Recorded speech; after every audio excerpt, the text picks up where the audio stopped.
Hello student, welcome to my YouTube channel Fashion Study with Radhika में आपका स्वागत है। तो आई होप आप सभी अच्छे हैं और आपके जो एग्ज़ाम की है वो भी तैयारी अच्छी चल रही है, क्योंकि अभी CITS फाइनल एग्ज़ाम आपका होने वाला है। तो आज मैं जो आपको क्वेश्चन करवाने वाली हूँ वो ट्रेनिंग मैथोलॉजी के होंगे, जो कि प्रिंसिपल ऑफ टीचिंग के हैं आपके। और ये जो क्वेश्चन है ये भारत स्किल के क्वेश्चन बैंक से लिए गए हैं, लेवल फर्स्ट के, क्योंकि ज़्यादातर जो क्वेश्चन आपके इसी से आते हैं। और जो अभी बच्चे जिन्होंने CITS एंट्रेंस का एग्ज़ाम दिया है तो उनके लिए भी क्वेश्चन इंपॉर्टेंट रहेंगे, क्योंकि आगे जब वो CITS करेंगे तो उनको भी ये सब्जेक्ट पढ़ना है। तो मेरी वीडियो के साथ बने रहें। तो चलिए स्टार्ट करते हैं आज का अपना first question. National skill development corporation of India was established in. Bharat की राष्ट्रीय कौशल विकास निगम की स्थापना कब हुई थी? Option A 2008, option B 2011, option C 2013, option D 2015। तो राइट आंसर हो जाएगा हमारा 2008।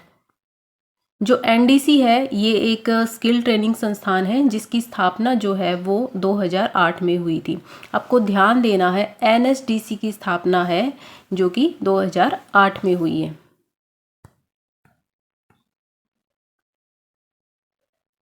नेक्स्ट क्वेश्चन है, information are stored inside the brain, recalling some information from the brain due to the action of a certain stimulus is called। सूचनाएं मस्तिष्क के अंदर संग्रहित रहती है, एक निश्चित उद्दीपन की क्रिया के कारण मस्तिष्क से कुछ जानकारी पुनः प्राप्त करने को कहा जाता है। Option A retention, option B ability, option C recollection, option D imagination. तो राइट आंसर हो जाएगा हमारा ऑप्शन सी रिकलेक्शन। क्वेश्चन में क्या पूछा है, ध्यान देना कि कुछ ऐसी सूचनाएं होती है जो मस्तिष्क के अंदर क्या है संग्रह होती है, और अगर कुछ हमें कोई जानकारी मिलती है तो वो पुनः प्राप्त होती है। तो कहने का मतलब ये है पुनः स्मरण होता है। इसका मतलब क्या है कि ह्यूमन जो माइंड होता है वो 3 चरणों में काम करता है। इनकोडिंग जो कि सूचना को ग्रहण करता है, रिटेंशन जो कि सूचना को सुरक्षित रखता है, एंड थर्ड जो होता है वो होता है रिलेक्शन जो क्या है ज़रूरत पड़ने पर याद करता है। जब हमारे सामने कोई पुराना या उससे जाना पहचाना कुछ भी मूवमेंट आता है तो हमारा माइंड क्या है तुरंत उससे रिलेटेड वो बात बताता है। यही होता है पुनर्स्मरण, यानी कि कुछ देखते ही उससे रिलेटेड कुछ बात को याद करना। तो वो जो होता है वो होता है रिकलेक्शन, यानी कि पुनर्स्मरण।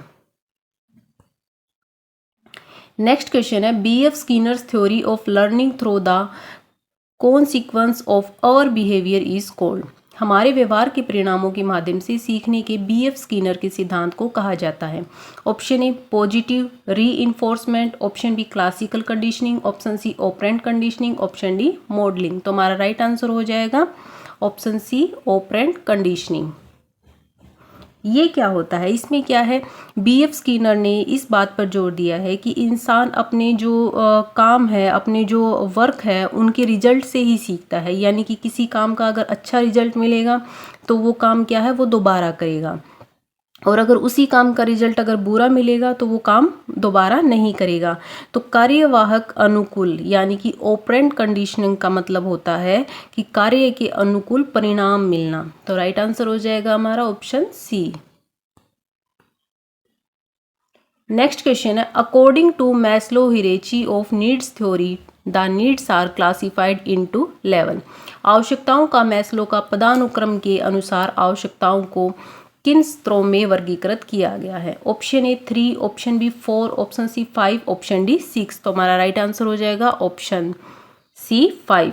क्या पूछा है, आवश्यकताओं को, जो ह्यूमन नीड्स होती है उनका आपसे पूछा गया है कि जो ह्यूमन नीड्स होती है उनको कितने जो स्तर है उनमें वर्गीकृत किया गया है। तो जो ह्यूमन नीड्स होती है वो 5 स्तर में होती है।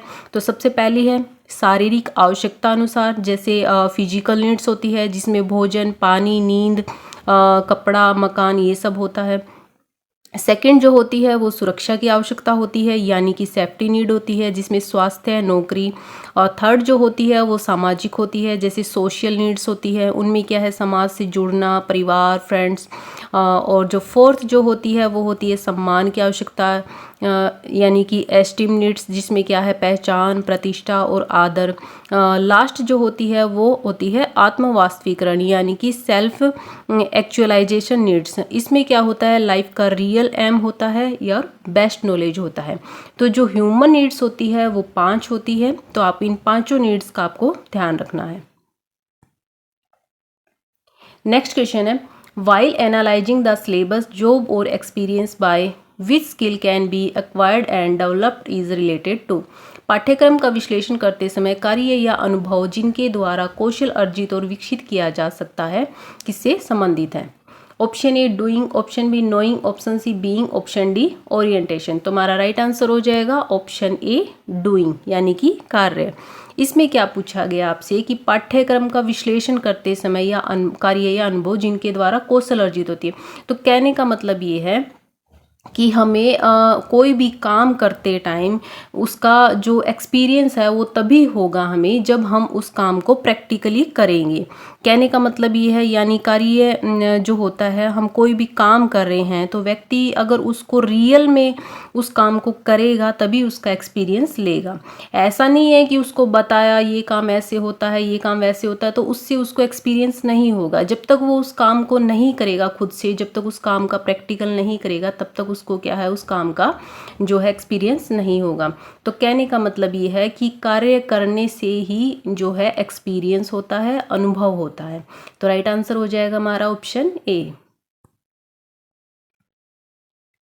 नेक्स्ट क्वेश्चन है, how many reference method are used for analysing the syllabus और कोर्स कंटेंट। पाठ्यक्रम या पाठ्यक्रम सामग्री का विश्लेषण करने के लिए कितनी संदर्भ विधियों का उपयोग किया जाता है। Option A 2, option B 3, option C 4, option D 5। तुम्हारा राइट आंसर हो जाएगा ऑप्शन ए 2। जो पाठ्यक्रम या पाठ्यक्रम सामग्री है उनका जो विश्लेषण एनालाइजिंग करने के लिए हमें क्या है, दो विधियों का उपयोग करना होता है, जिसमें आता है जॉब्स यानी टास्क वगैरह, और एक होता है सब्जेक्ट मैटर एनालाइजिंग। तो इसमें क्या होता है, सबसे पहला तो है अपना है जॉब्स यानी टास्क। इसमें क्या करते हैं, जब हम कोई भी काम करते हैं तो उसको प्रैक्टिकल करके सिखाया जाता है। जैसे टूल्स एंड इक्विपमेंट है उनका यूज़ करके सिखाया जाता है। जैसे फॉर एग्जांपल सीविंग में क्या करते हैं, बच्चों को कटिंग करके स्टिचिंग करके उनको सिखाते हैं। सेकंड क्या होता है, सब्जेक्ट मैटर एनालाइजिंग मेथड। इसमें क्या करते हैं, बच्चों को थ्योरी के माध्यम से सिखाया जाता है। यानी कि जैसे बच्चों को बताया जाएगा कि पैटर्न मेकिंग क्या होता है, ड्राफ्टिंग क्या होता है। तो जो पाठ्यक्रम की जो विधियां हैं वो दो टाइप से होती है, एक उनको प्रैक्टिकली करके दिखाना होता है, एक उनको क्या है थ्योरी से समझाना होता है। तो राइट आंसर हमारा हो जाएगा ऑप्शन ए 2।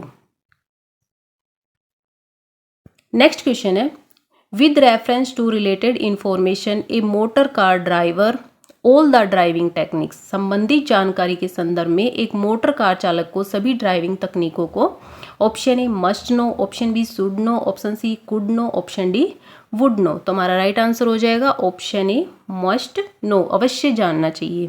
यानी कि कहने का मतलब ये है, एक मोटर कार चालक को सभी ड्राइविंग जो तकनीक होते हैं, जो रूल्स होते हैं, उनके बारे में उसको अवश्य जानना चाहिए। यानी कि अनिवार्य होता है जानना। अगर वो ये चीज़ नहीं जानता है तो उसको कार नहीं चलानी चाहिए। यानी कि कार चलाने के लिए उसको क्या है, जो ड्राइविंग तकनीक होती है उनके बारे में जानना जरूरी होता है, कि ब्रेक के रूल क्या है वो चीज़ पता होना चाहिए, गियर के बारे में पता होना चाहिए। तो वो सारी चीज़ें क्या है उसको अवश्य जाननी चाहिए। नेक्स्ट क्वेश्चन है, the teacher and in the distance learning programme of DGT is known as. DGT के दूरस्थ शिक्षा कार्यक्रम में शिक्षक छोर को के रूप में जाना जाता है। Option A studio, option B spoke, option C classroom, option D remote centre. तो हमारा राइट आंसर हो जाएगा ऑप्शन ए स्टूडियो। आपसे पूछा है डिस्टेंस लर्निंग के बारे में। तो डिस्टेंस लर्निंग का मतलब क्या होता है, इसमें लाइव क्लासेज चलती है। तो लाइव क्लासेज जो जहाँ चलेगी तो उसके लिए क्या है, स्टूडियो का उपयोग किया जाता है। तो राइट आंसर हो जाएगा हमारा, डिस्टेंस लर्निंग के लिए क्या है, स्टूडियो की जरूरत होती है। नेक्स्ट क्वेश्चन है, effect of is poor due to the little interaction between teacher and student. के कारण शिक्षक और छात्र के बीच कम बातचीत का प्रभाव खराब है। Option A hybrid distance learning programme, संकर दूरस्थ शिक्षा कार्यक्रम। Option B synchronous type distance learning programme, तुल्यकालिक प्रकार का दूरस्थ शिक्षा कार्यक्रम। Option C asynchronous type distance learning programme, अतुल्यकालिक प्रकार का दूरस्थ शिक्षा कार्यक्रम। Option D fixed timeline time online distance learning programme, नियत समय ऑनलाइन दूरस्थ शिक्षा कार्यक्रम। तो हमारा राइट आंसर हो जाएगा option C, asynchronous type distance learning programme, यानी कि अतुल्यकालिक प्रकार का दूरस्थ शिक्षा कार्यक्रम। ये क्या होता है? ये एक ऐसी पढ़ाई होती है जिसमें स्टडी मटेरियल जो होते हैं वो पहले से रिकॉर्ड होते हैं, जैसे यूट्यूब वीडियो। इसमें क्या होता है, लेक्चर रिकॉर्ड होते हैं, इनको स्टूडेंट क्या है अपने टाइम के अकॉर्डिंग कभी भी देख सकते हैं। इसका नुकसान क्या है कि अगर स्टूडेंट को कोई डाउट हो तो स्टूडेंट जो है वो टीचर से नहीं पूछ सकते, क्योंकि ये ऑलरेडी रिकॉर्डेड होते हैं। यानी इसमें क्या होता है, टीचर और स्टूडेंट का डायरेक्ट इंटरेक्शन नहीं होता।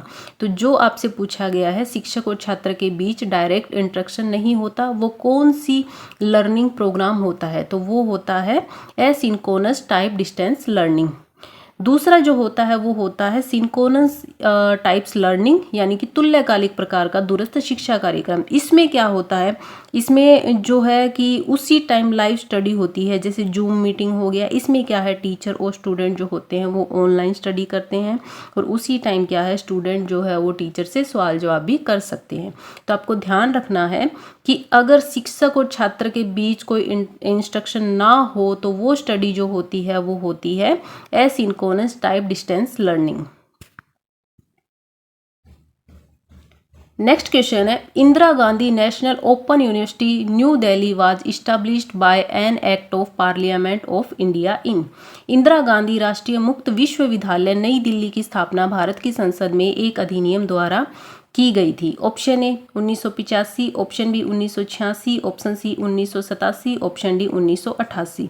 तो हमारा राइट आंसर हो जाएगा ऑप्शन ए 1985। इंदिरा गांधी, इसको IGNOU इससे भी बोलते हैं। इसको इंडिया में क्या है, डिस्टेंस और ओपन एजुकेशन का जनक माना जाता है।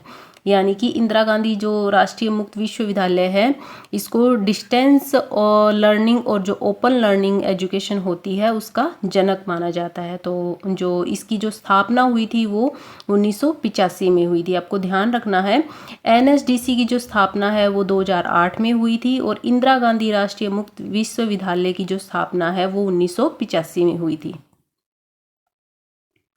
नेक्स्ट क्वेश्चन है, which one of the following is a visual aid. निम्नलिखित में से कौन सी दृश्य सहायक सामग्री है? Option A radio, option B tape recorder, option C slide projector, option D all of these. तो हमारा राइट आंसर हो जाएगा option C slide projector.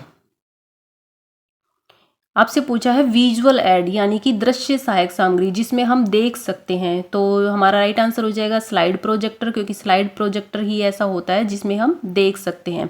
Radio and tap recorder में क्या है, हम सिर्फ सुन सकते हैं। नेक्स्ट क्वेश्चन है, which one of the following is a type of display board. निम्नलिखित में से कौन सा प्रदर्शन बोर्ड है? Option A magnetic board, option B flannel board, option C bulletin board, option D all of these. तो हमारा राइट आंसर हो जाएगा option D all of these. ये जो सभी होते हैं ये अपने डिस्प्ले बोर्ड होते हैं। नेक्स्ट क्वेश्चन है, which of the following is A component of communication system. निम्नलिखित में से कौन सा संचार प्रणाली का एक घटक है? Option A source, option B message, option C receiver, option D all of these. तो हमारा राइट आंसर हो जाएगा option D all of these. Communication system यानी कि संचार प्रणाली का एक घटक जिससे हमारा कम्युनिकेशन होता है, वो जो होते हैं वो सोर्स भी होता है, मैसेज भी होता है, रिसीवर भी होता है। सोर्स क्या होता है? सोर्स जो होता है वो संदेश भेजने वाला होता है, जैसे टीचर हो गया। मैसेज क्या होता है? जिसे भेजा जाना है संदेश, यानी कि जो मैसेज हमें जिसे भेजा जाना वो मैसेज होता है। रिसीवर जिसे हम मैसेज भेज रहे हैं, यानी कि प्राप्तकर्ता जो मैसेज को प्राप्त कर रहा है, तो वो होता है छात्र। तो जो कम्युनिकेशन सिस्टम के जो घटक होते हैं वो सभी होते हैं, यानी कि भेजने वाला भी होता है और भेजा हुआ प्राप्त करने वाला भी होता है और जो भेजा जाएगा वो भी होता है।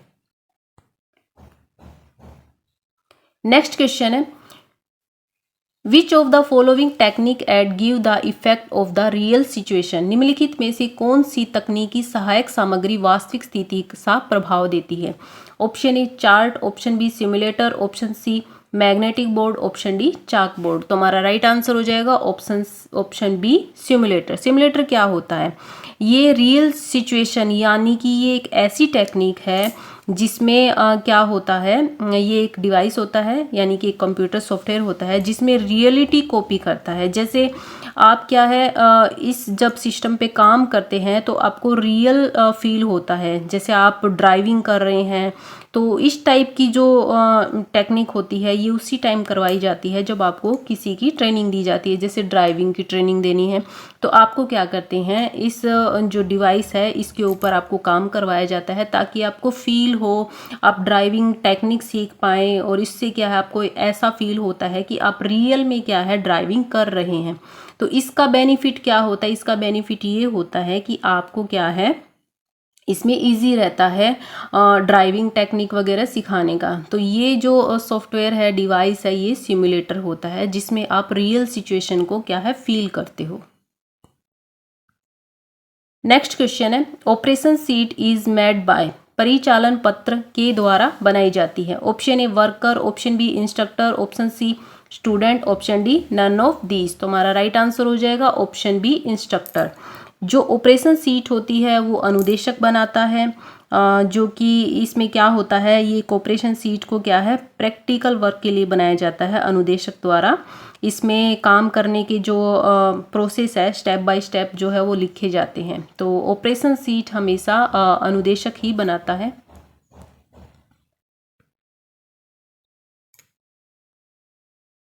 नेक्स्ट क्वेश्चन है, which of the following material is prepared by student. निम्नलिखित में से कौन सी सामग्री विद्यार्थी द्वारा तैयार की जाती है। Option A operation sheet, option B information sheet, option C assignment sheet, option D none of these. तो हमारा राइट आंसर हो जाएगा option D none of these, क्योंकि जो ऑपरेशन सीट, इंफॉर्मेशन सीट और असाइनमेंट सीट जो होती है ये तीनों ही सीट जो है वो इंस्ट्रक्टर बनाता है यानी कि अनुदेशक बनाता है। तो राइट आंसर हो जाएगा हमारा ऑप्शन डी। नेक्स्ट क्वेश्चन है, in WIM what does W stand for. WIM में W से अभिप्राय है। Option A return, option B writer, option C rose, option D work. तो हमारा राइट आंसर हो जाएगा option A return. Next question है, which one of the following is characteristic of a test. निम्नलिखित में से कौन एक परीक्षण की विशेषता है। Option A validity, option B reliability, option C objectivity, option D all of these. तो हमारा राइट आंसर हो जाएगा option D all of these. Next question है, which of the following is a type of objective type test. निम्नलिखित में से कौन सा वस्तुनिष्ठ प्रकार का परीक्षण है। Option A fill in the blanks, रिक्त स्थानों भरे, ऑप्शन बी ट्रू और फॉल्स, सही या गलत, option C matching, option D all of these. तो हमारा राइट आंसर हो जाएगा ऑल ऑफ दीज। ट्रू और फॉल्स में जो ऑब्जेक्टिव टाइप टेस्ट होते हैं उसमें ट्रू एंड फॉल्स भी होते हैं, मैचिंग भी होते हैं और फिल इन द ब्लैंक्स भी होते हैं। तो राइट आंसर हो जाएगा हमारा ऑप्शन डी। नेक्स्ट क्वेश्चन है, which one of the following is another name of a practical test. निम्नलिखित में से कौन सा प्रायोगिक परीक्षण का दूसरा नाम है। Option A performance test, option B interview, option C completion test, option D subjective test. तो हमारा राइट आंसर हो जाएगा ऑप्शन ए परफॉर्मेंस टेस्ट, निष्पादन परीक्षण। प्रैक्टिकल टेस्ट क्या होता है, किसी भी स्किल में स्टूडेंट को क्या है थ्योरी के साथ साथ प्रैक्टिकल करके यानी कि हाथों से काम करवा कर सिखाया जाता है, जो कि परफॉर्मेंस टेस्ट होता है। परफॉर्मेंस टेस्ट का मतलब क्या होता है, स्टूडेंट प्रैक्टिकल वर्क कर रहे होते हैं जैसे कटिंग या स्टिचिंग, तब उनकी जो मेंटल सिचुएशन और फिजिकल सिचुएशन होती है उसी टाइम क्या है देखी जाती है, यानी उनका परफॉर्मेंस देखा जाता है। तो प्रैक्टिकल टेस्ट में क्या है बच्चों का परफॉर्मेंस देखा जाता है कि उनकी मेंटल जो सिचुएशन और फिजिकल सिचुएशन कैसी है, वो कैसे काम कर रहे हैं, काम में इंटरेस्ट है या नहीं है। तो प्रैक्टिकल टेस्ट में क्या है परफॉर्मेंस टेस्ट देखा जाता है।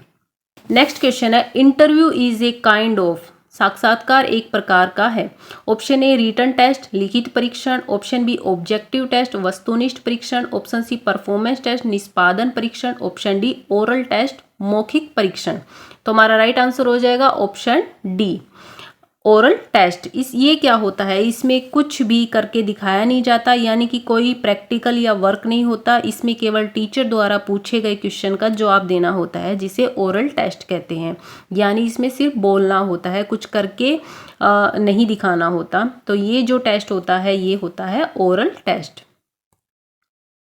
नेक्स्ट क्वेश्चन है what arrangement should be made to extinguish the fire in the workshop. कार्यशाला में आग बुझाने के लिए क्या व्यवस्था रखनी चाहिए। Option A fire fighting equipment, अग्निशमन यंत्र। Option B bucket full of water, पानी से भरी बाल्टियां। ऑप्शन सी स्टैंड बकेट, रेत से भरी बाल्टियां। Option D all of these. तो हमारा राइट आंसर हो जाएगा option D all of these.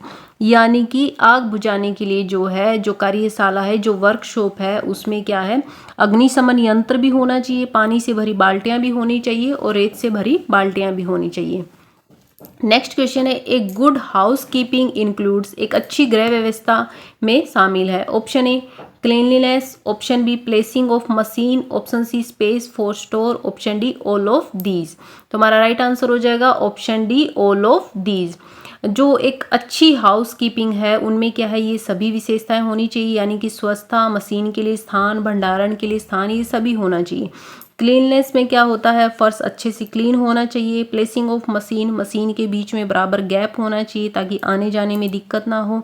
Space for store, यानी कि स्टोर में स्पेस सही से होना चाहिए, जो रॉ मटेरियल है उनको रखने के लिए क्या है, जो है सही से उनको रखा जाना चाहिए ताकि मटेरियल की ज़रूरत जब भी हो तो वो अपनी जगह पे सही से मिल सके। तो जो एक हाउस कीपिंग की जो अच्छी गृह व्यवस्था होनी चाहिए वो उनमें ये सभी क्वालिटी होनी चाहिए।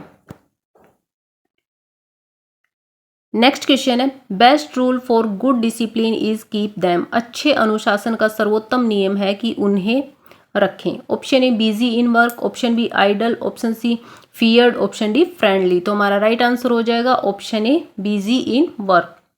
अच्छे अनुशासन का सर्वोत्तम नियम होता है बिजी इन वर्क, यानी कि काम में बिजी रखना, क्योंकि स्टूडेंट अगर क्लास में फ्री होंगे तो शोर करेंगे, बातें करेंगे, इसलिए उनको क्या है वर्क में बिजी रखें ताकि उनका ध्यान अपने काम में हो और इससे अनुशासन भी बना रहे।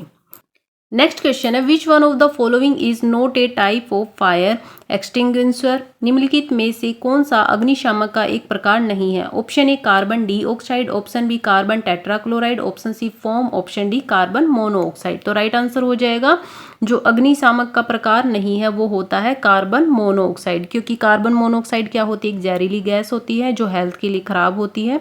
तो इसका यूज जो है वो आग बुझाने के लिए नहीं किया जाता। आग बुझाने के लिए क्या है, कार्बन डाइऑक्साइड का, कार्बन टेट्राक्लोराइड का और फोम का उपयोग किया जाता है। तो राइट आंसर हो जाएगा ऑप्शन डी।